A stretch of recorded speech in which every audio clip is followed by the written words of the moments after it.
Buenas tardes. Buenas tardes. Bueno, llego al final de una jornada tremendamente intensa en la que, la verdad, enhorabuena porque habéis conseguido congregar aquí a buena parte del Gobierno en una semana muy intensa y con muchos temas muy importantes, lo cual creo es un testimonio de la importancia que damos a este tipo de eventos y el compromiso que tenemos con la comunicación del plan de recuperación para que todos los ciudadanos, todas las empresas puedan beneficiarse de esta oportunidad extraordinaria a la que te referías. Ya se han dicho muchas cosas a lo largo del día y es muy difícil no repetir algunos de los mensajes, pero aprovecho y tengo el privilegio de hacer la clausura un poco justamente para dejar el pozo, ¿no?, las ideas principales que quedan después de tantos debates y de tantas presentaciones, hablando de un tema que es absolutamente fundamental para toda la sociedad española, como es qué futuro queremos para nuestro país, cómo queremos salir de la crisis generada por la pandemia, a la que ahora se ha unido un nuevo shock, ¿no? Ese ataque absolutamente injustificado e ilegítimo de Rusia contra Ucrania, que nos pone frente a otro tipo de retos que exige una respuesta de corto plazo, una respuesta que sea eficaz, una respuesta inmediata, pero respuestas, en todo caso, que afortunadamente en el caso del Gobierno no nos han desviado de la perspectiva de medio y largo plazo, de la respuesta a esta pregunta fundamental para cualquier gobierno, pero sobre todo para un gobierno progresista, ¿no?, que quiere seguir avanzando en términos de bienestar, de justicia social, en términos de derechos de todos los ciudadanos, que tiene una agenda progresista. Y la pregunta es, ¿qué futuro queremos para nuestro país? ¿Qué tipo de claves y orientación creemos que tiene que tener nuestra política económica? Y eso me lleva a las dos preguntas fundamentales que nos tenemos que plantear en este momento, ¿no?, y que pueden ser útiles para compartir con todos ustedes en este foro. ¿Dónde estamos y hacia dónde vamos? Porque yo creo que de esto es de lo que se ha estado hablando a lo largo de la jornada. ¿Dónde estamos? Es evidente que los dos últimos años han venido marcados por la respuesta a la pandemia, una respuesta, como muy bien señalabas, que ha sido tan diferente de la respuesta a la anterior crisis financiera, y que lo vemos claramente con los indicadores y con la fuerza de la recuperación que estamos viviendo en nuestro país, que no tiene comparación con esos 10 años que tardamos en recuperar el nivel del Producto Interior Bruto después de la crisis financiera, 12 años para recuperar el nivel de empleo, 6 años con caídas constantes de la inversión. Ha habido años en los que no teníamos una inversión pública suficiente como para reponer el capital de los bienes públicos de nuestro país. Y estos son autopistas, son estaciones, son aeropuertos, son también hospitales, son también escuelas, como hemos podido comprobar, ¿no? La inversión es uno de los indicadores que nos muestran que esta salida de la crisis está siendo muy diferente. Hemos conseguido proteger la inversión y este año ya hay una previsión de un crecimiento por encima del 9%, incluso por encima del 10% si hablamos de la inversión en bienes de equipo y en bienes de propiedad intelectual, ¿no?, que son los que pueden ser más determinantes de ese crecimiento potencial de nuestro país. El segundo indicador fundamental de esta salida tan diferente es el empleo.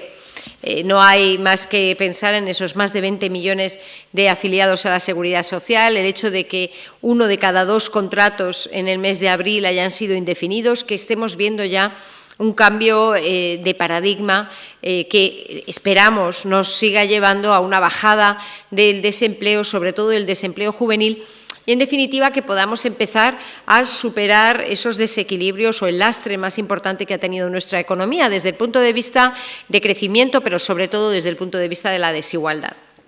Hay otros indicadores, la reducción que hemos podido ya lograr del déficit público y de la deuda pública el año pasado, 3,3 puntos porcentuales del PIB de reducción del déficit, 1,5 puntos de reducción de la deuda. Este año vamos a seguir en esa senda de responsabilidad fiscal. Todos estos indicadores nos muestran que estamos teniendo una recuperación fuerte. Todos los organismos prevén que incluso en el escenario tan complejo generado por la guerra, España será uno de los países que más crezca este año y el próximo, que vamos a tener un crecimiento medio superior al 4% en el trienio 2021-2023, y eso nos muestra una recuperación fuerte que no se entiende sin las medidas de protección del tejido productivo, el empleo y las rentas de las familias que pusimos en marcha desde marzo de 2020 y, sobre todo, no se entiende sin el plan de recuperación. Que me lleva a la segunda parte de mi intervención, ¿no? ¿Hacia dónde vamos? Y quizá, bueno, la respuesta corta es depende de lo que hagamos, claro.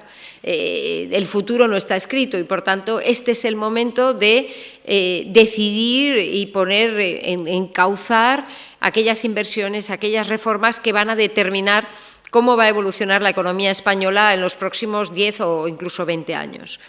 Y por eso es tan importante el plan de recuperación, porque ya ha generado unas expectativas diferentes de las que hubiéramos tenido en ausencia de esta respuesta europea. Como decía, no se entiende la recuperación del empleo y de la inversión sin el plan de recuperación. Y además supone una hoja de ruta, una visión con respecto a cómo queremos reindustrializar nuestro país en clave verde y digital. ¿Cuáles son esos proyectos clave, esos sectores tractores que nos pueden permitir tener un crecimiento más sostenido en el tiempo, más sostenible desde el punto de vista económico y financiero, también medioambiental y desde el punto de vista social? Y hemos avanzado mucho en el despliegue del plan de recuperación desde el año pasado, desde que se aprobó el 13 de julio de 2021. A lo largo de las distintas presentaciones y paneles, mesas redondas que han tenido hoy, han podido hablar de los avances en las inversiones, en las reformas. Yo creo que ya todo el mundo tiene bastante claro que las inversiones se están canalizando por 3 vías fundamentales. En primer lugar, los proyectos estratégicos. En la mesa que justamente me ha precedido se ha hablado del ámbito de los semiconductores, de la importancia que puede tener un proyecto estratégico para desarrollar una capacidad de diseño y de producción en nuestro país, pero lo mismo ocurre con el proyecto estratégico del vehículo eléctrico y conectado, que ya ha conseguido atraer importantes inversiones a España. El proyecto de la salud de vanguardia, para que nuestro sistema público de salud pueda seguir financiando y dando, por tanto, con carácter universal a todos los ciudadanos españoles acceso a las medicinas y los tratamientos personalizados de precisión de vanguardia. El proyecto estratégico aeroespacial, del sector naval, el agroalimentario, que el presidente Sánchez justamente presentó ayer en Castilla-La Mancha. En definitiva, todos estos proyectos que nos permiten aterrizar el plan, nos permiten entender cuáles creemos que pueden ser los procesos de transformación que lleven a esa modernización de la economía española. Todas las comunidades autónomas ya cuentan con empresas o centros de investigación, universidades, que participan en el desarrollo de los PERTEs que ya se han aprobado y se han puesto en marcha, y las licitaciones, las convocatorias seguirán desarrollándose a lo largo de los próximos meses. Una segunda forma de ejecución son las transferencias a los gobiernos autonómicos. Más de 13.300 millones del plan de recuperación se han transferido y estamos trabajando estrechamente con las comunidades autónomas, las ciudades autónomas, los ayuntamientos, para agilizar todo ese despliegue de inversiones en todo el territorio. Madrid es la tercera comunidad autónoma que más fondos ha recibido, por detrás solo de Andalucía y Cataluña. Y, en tercer lugar, está la convocatoria de los programas a nivel nacional. Yo creo que ya se ha explicado aquí las cifras de las que estamos hablando. Hay 17.000 proyectos beneficiarios que ya están en marcha en estas convocatorias. Convocatorias tan importantes como las de la Vicepresidencia Tercera, el Ministerio de Transición Ecológica, para desarrollar zonas de bajas emisiones y la modernización de la movilidad urbana. Inversiones para la implantación de las redes transeuropeas de transporte, inversiones para la digitalización de nuestras empresas, el kit digital que está ya movilizando a más de 50.000 empresas que han solicitado los bonos de digitalización, 7.000 agentes digitalizadores, empresas que prestan estos servicios de digitalización.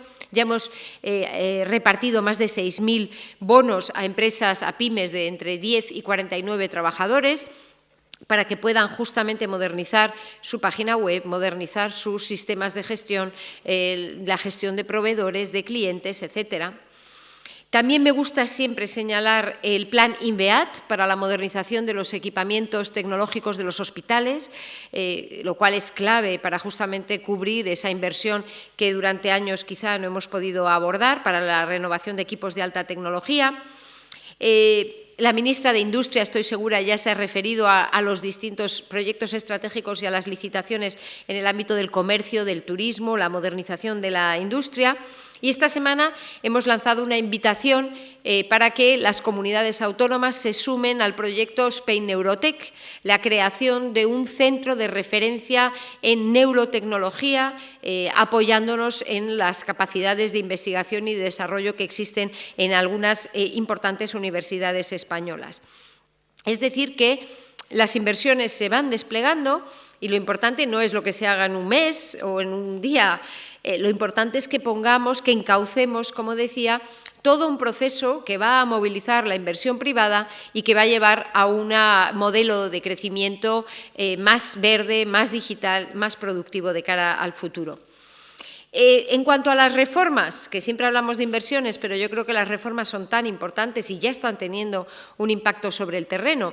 El otro día me preguntaban, ¿cuál cree usted que es la más transformadora? ¿No? Yo creo que la reforma laboral ya vemos el impacto que está teniendo en el mercado, pero muy importante también es todo el proceso de reforma en el ámbito energético y verde. Ya mañana vamos a adoptar una medida importante junto con nuestros vecinos portugueses para desacoplar el mercado ibérico de electricidad de la evolución del precio del gas en los mercados internacionales, pero esto es un proceso de reforma que no se inicia hoy, se inició prácticamente desde que llegamos al Gobierno en 2018, cuando eliminamos el impuesto al sol, poniendo en marcha todo un proceso de transformación ecológica que nos permita tener la máxima penetración de las energías renovables, que son las más limpias y las más baratas disponibles y que además es lo que de forma estructural nos va a dar autonomía estratégica, como estamos viendo lamentablemente en estos mismos días.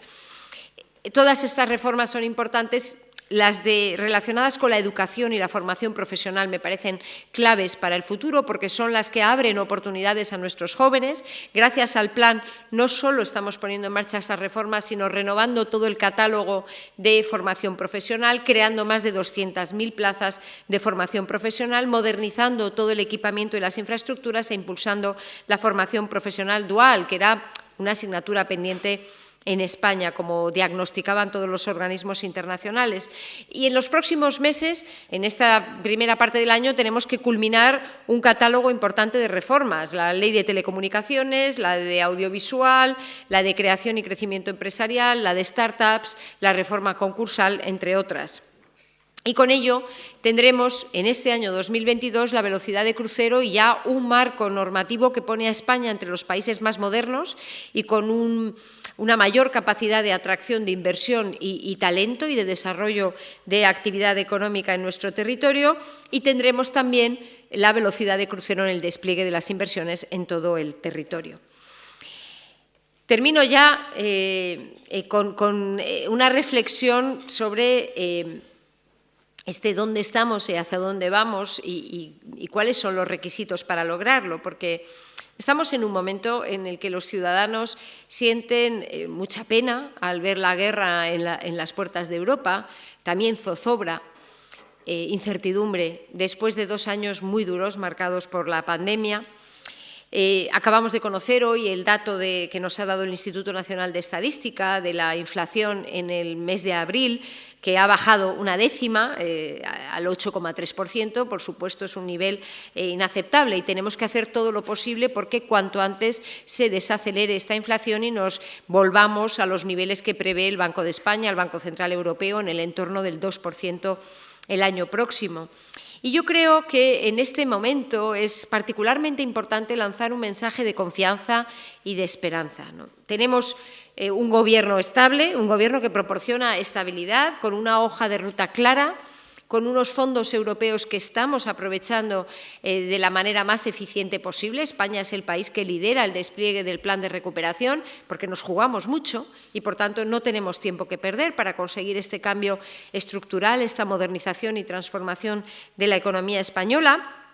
Un Gobierno que tiene las prioridades claras, que está centrado en trabajar para los ciudadanos y que además ha actuado, está actuando y seguirá haciéndolo con determinación, poniendo en marcha las medidas que sean necesarias con eficacia y con decisión para atajar los problemas que tienen un impacto más importante de corto plazo, pero sin perder de vista ese objetivo de medio y largo plazo.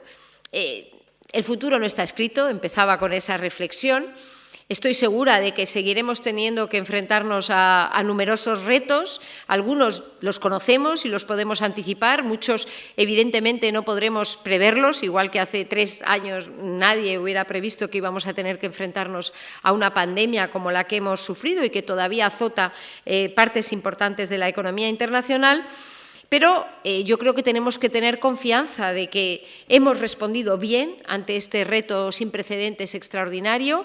Estamos también respondiendo bien al impacto de la guerra de Rusia contra Ucrania, tratando de minimizar el impacto negativo, de atajar el posible impacto más estructural y de acompañar y apoyar a todos los ciudadanos, las empresas y sobre todo los sectores más afectados y los colectivos más vulnerables. Y yo creo que lo que es fundamental es que lo hagamos todos juntos, remando en la misma dirección y aprovechando plenamente la oportunidad del plan de recuperación. Y me ha salido casi un pareado, sin haberlo previsto, pero creo que no hay forma mejor de cerrar y de declarar clausurado este importante evento. Un abrazo y muchas gracias por la atención.